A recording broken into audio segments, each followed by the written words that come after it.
है ना मुजम्मिल साहब, तो ज़िंदगी गुजारने के तरीके भी बदल जाते हैं। हम ये भी देखते हैं कि हम किस तरह से कमा रहे हैं, प्रोफेशंस तब्दील हो जाते हैं, बहुत सारे ऑब्सोलीट भी हो जाते हैं, but at the same time नए जो है ना वो भी इनकॉर्पोरेट हो रहे होते हैं, जैसा कि दुनिया भर में हुआ। और उसके साथ साथ पाकिस्तान भी किसी से पीछे नहीं रहा। और वो ये था कि फ्रीलांसर्स की जो मार्केट है ना, इस वक्त हम कह सकते हैं कि पाकिस्तान आलमी मार्केट के अंदर राज कर रहा है, क्योंकि जिस तरह की सर्विसेज वो प्रोवाइड कर रहा है और जितनी तेजी के साथ आमदन में इजाफा हो रहा है ना, अगर हम इस 9 महीने की सिर्फ बात करें 2025 से 2026 के अंदर 50% का इजाफा हुआ है। कितनी कमाई कर लिया हमने? हम लोगों ने 856 मिलियन का फिगर टच कर लिया। 856 मिलियन, 856 मिलियन डॉलर्स। और हम लोग 1 बिलियन वाले फिगर की तरफ बढ़ते जा रहे हैं। और बहुत तेजी से आदाद-ओ-शुमार के मुताबिक 2026 की तीसरी छमाही तक पाकिस्तानी फ्रीलांसर्स ने 856 मिलियन डॉलर्स कमाकर गुज़िश्ता साल के मुकाबले में तकरीबन 50%, 50%। कोई भी बिजनेस आपको 10-12% से ऊपर मार्केट में दे, आप भाग के जाके पैसा डालेंगे, 50% इंक्रीज करके दिखाया है। सर्विसेज का ये बड़ा फायदा होता है। सर्विसेज का ये बड़ा फायदा होता है। बहुत अच्छी लगती है। बहरहाल जी, ये आमदन जो है 567 मिलियन डॉलर थी। अगर हम लास्ट ईयर से इसको कंपेयर करें, यानी कि एक साल के दौरान 289 मिलियन डॉलर्स का इजाफा हुआ, जो कि एक बहुत बड़ी कामयाबी समझा जा रहा है। एक्सपर्ट ये बता रहे हैं कि इस कामयाबी के पीछे ना सिर्फ नौजवानों की डिजिटल महारतें, यानी कि उनका बहुत ज़्यादा स्किल्ड होना, बल्कि हुकूमत की तरफ से जो पॉलिसियां अपनाई गई, जो इनकरेजमेंट दी गई, उसने भी बहुत अच्छा रोल प्ले किया है। नाउ द क्वेश्चन इज, क्या ये एक्चुअल नंबर है? क्योंकि जितने एक्सपर्ट्स से हमने बात की वो ये कहते हैं कि ये तो ट्रांजैक्टेड अमाउंट है 856 मिलियन डॉलर, लेकिन इसके साथ ऐसी भी हमारे पास ट्रांजेक्शन मौजूद हैं जिनका फिलहाल रिकॉर्ड नहीं है। इसका मतलब है कि कॉन्फिडेंस पे काम करने की ज़रूरत है जितने भी हमारे फ्रीलांसर्स हैं। मजीद डिटेल्स जानते हैं, हमारे साथ मौजूद हैं chairman Pakistan freelancers association Ibrahim Amin sahab. उनकी तरफ चलते हैं। अस्सलाम वालेकुम इब्राहिम साहब, मुबारक हो आपको, क्या जबरदस्त कामयाबी है। वालेकुम अस्सलाम जी, थैंक यू वेरी मच जी। माशाल्लाह माशाल्लाह, ये हमारी जो यूथ ऑफ पाकिस्तान है, इसके ऊपर काम रहे हैं माशाल्लाह से पिछले 3 साल से 4 साल से। और अल्हम्दुलिल्लाह यूथ ने कर दिखाया है जिसकी हमें अब पाकिस्तान की यूथ से उम्मीद थी। अच्छा सर, मैं ना फ्रीलांसर्स की तरफ से एक अदद शिकवे का इजहार करके और फिर मैं मीठी मीठी बातों में जाऊंगा। वो ये है कि इंटरनेट की स्पीड से ना खुश होते हैं हमारे फ्रीलांसर्स। इसके बाद मैं बात शुरू करता हूँ। बात ये है कि ये जो हमारे पास फिगर है 856 मिलियन डॉलर्स का, इस 856 मिलियन डॉलर्स को आप क्या देख रहे हैं कि ये किस तरह से ये 1 बिलियन की तरफ जाएगा और कितनी स्पीड से जाएगा, ये हम कितनी जल्दी अचीव कर लेंगे? देखिए, 9 महीने में 856 मिलियन डॉलर का से अगर आप खुद ही अंदाजा लगा लें कि अगले 3 महीने में तो बड़े आराम से 1 बिलियन डॉलर बच्चे हमारे यूथ जो पाकिस्तान के फ्रीलांसर्स हैं वो क्रॉस कर लेंगे।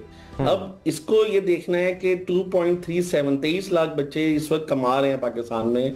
अगर आप एवरेज आउट 200-500 डॉलर भी पर मंथ करें तो ये 2-2.5-3 मिलियन डॉलर पर मंथ बनता है। तो हम साल में ये जो एक्चुअल कमाई जो ये पाकिस्तान पैसे नहीं ला रहे, ये तो 1 बिलियन डॉलर है जो हम जिसको हम अचीव कर सकते हैं। ये जो 1 बिलियन डॉलर से बड़े आराम से हम अचीव कर सकते हैं। तो इसके ऊपर हम गवर्नमेंट ऑफ पाकिस्तान से, मिनिस्ट्री ऑफ आईटी से, स्टेट बैंक से हम रिक्वेस्ट करते हैं कि इन बच्चों को थोड़ा सा कॉन्फिडेंस दे रहे हैं। हो रहा है काम, बहुत तेजी से हो रहा है और बहुत तेजी से ये बच्चे जो हैं वो अपना काम, अपने पैसे पाकिस्तान लेके भी आ रहे हैं, उनको समझ भी आ रही है, उनको बैंकिंग चैनल्स में सहूलियात मिल भी रही हैं। बट बहुत सारा काम आगे होने वाला है, उसके ऊपर बहुत काम करने की जरूरत है। आपने क्या सजेस्ट किया है अभी तक इब्राहिम साहब? थोड़ा सा शेयर कीजिए हमारे देखने वालों के साथ। हमारे साथ हो सकता है कोई फ्रीलांसर्स आपको देख रहे हो राइट नाउ। कौन से ऐसे स्टेप्स लिए जाएंगे जिससे फ्रीलांसर्स का कॉन्फिडेंस जो है ना पाकिस्तान के ऊपर, पाकिस्तानी गवर्नमेंट और पॉलिसीज के ऊपर बढ़ेगा?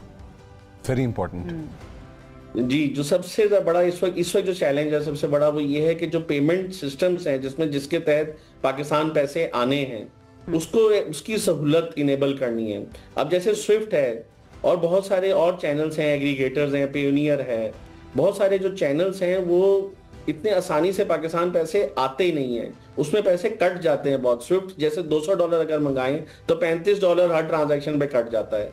तो ऐसा कोई चैनल, ऐसा कोई एग्रीगेटर, पाकिस्तानी कंपनी, कोई पाकिस्तानी फिनटेक या कोई पाकिस्तान वन लिंक जैसे है, या हमारा पेपा कार्ड है, या कोई भी एग्रीगेटर 3-4 कंपनीज को अलाइन करें जो इंटरनेशनल प्लेटफॉर्म्स के साथ, जैसे फाइवर, अपवर्क है जहां से काफी पेमेंट आती है, या अमेरिकन बैंक्स हैं जहां से काफी सारी पेमेंट आती है, उनके साथ हम पाकिस्तानी कंपनी को कनेक्ट हो जाए, बजाय से कि हम बीच में पेनियर को रखें, किसी और कंपनी को रखें। हम पाकिस्तानी बैंक या पाकिस्तानी फिनटेक अमेरिकन किसी चैनल के साथ या पेमेंट प्लेटफॉर्म्स के साथ या जो फ्रीलांसिंग प्लेटफॉर्म्स हैं उनके साथ अगर हम डायरेक्ट कनेक्ट एक तो इंटरनेशनल मार्केट का प्रॉब्लम है, एक कंपटीशन है, दूसरा ये है कि अगर हम लोग ये प्लेटफॉर्म बनाने लगे, आपको लगता है प्राइवेट सेक्टर को बनाने दिया जाएगा इस तरह का प्लेटफॉर्म कि जहां पे बिलियंस ऑफ डॉलर्स एक प्राइवेट चैनल के थ्रू आ रहे हैं? देखिए बैंक्स में तो बिलियंस ऑफ डॉलर्स आ ही रहे हैं ना, जैसे हबीब बैंक है, अलाइड बैंक है, यूबीएल है, कोई बैंक कनेक्ट हो जाए, फिर हमारे ईएमआईज हैं, सादा पे है, वहाँ बिलियंस ऑफ रुपीस की ट्रांजैक्शन तो हो ही रही है। तो वो उनको अगर हम उनकी हैंड होल्डिंग गवर्नमेंट कर ले, स्टेट बैंक कर ले और वो जाके डायरेक्ट कनेक्ट हो जाए तो हमें बीच में पेनियर जैसे कंपनीज की जरूरत नहीं पड़ेगी। इब्राहिम साहब एक सवाल मेरा छोटा सा ले लीजिएगा, बिकॉज वक्त हमारे पास शॉर्ट है और मैं चाहूंगी इसके ऊपर आप जरूर कमेंट कर दीजिए। वो ये कि हर कुछ अर्से के बाद एक अफवाह के लिए स्पेकुलेट किया जाता है कि जी टैक्स लगने वाला है शायद फ्रीलांसर्स के ऊपर। ये एक बहुत बड़ा रीजन हो सकता है ट्रस्ट डेफिसिट का, क्योंकि बहुत सारे हमारे फ्रीलांसर्स आना नहीं चाहते हैं, वो इस तरफ अपने आप को शो नहीं करना चाहते, रजिस्टर नहीं होना चाहते। क्या ये भी एक रीजन है आपकी नजर में, और इस सिलसिले में किया क्या जा सकता है? ये फियर है, रोज हर दूसरे तीसरे चौथे पांचवें महीने हम सुनते हैं क्योंकि टैक्स आ जाएगा, कोई टैक्स लगा देंगे, या जो अभी गवर्नमेंट ऑफ पाकिस्तान ने ESFCA अकाउंट इनेबल किया हुआ है जिसमें स्टेट बैंक ऑफ पाकिस्तान ने 50% जो पेमेंट आती है, रेमिटेंस आती है, वो फॉरेन करेंसी में रख सकते हैं।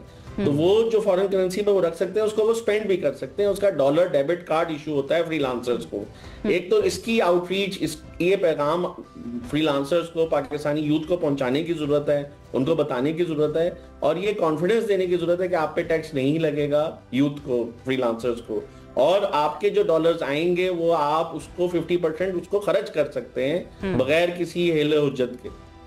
ये मैसेज था वैसे जो लेजिस्लेटर्स है ना उनके लिए। Thank you so much Ibrahim Amin sahab हमें ज्वाइन करने के लिए, और बहुत ही इंपॉर्टेंट इशू के ऊपर, इशू तो नहीं करेंगे, एक अच्छी खबर है वो हमारे साथ शेयर करने के लिए। अगर आप भी फ्रीलांसर्स हैं तो कंग्रेचुलेशंस, और अच्छा काम कीजिए ताकि पाकिस्तान की इकोनॉमी जो है, स्पेशली डिजिटल इकोनॉमी, उसके अंदर आप अच्छा कंट्रीब्यूट कर सकें।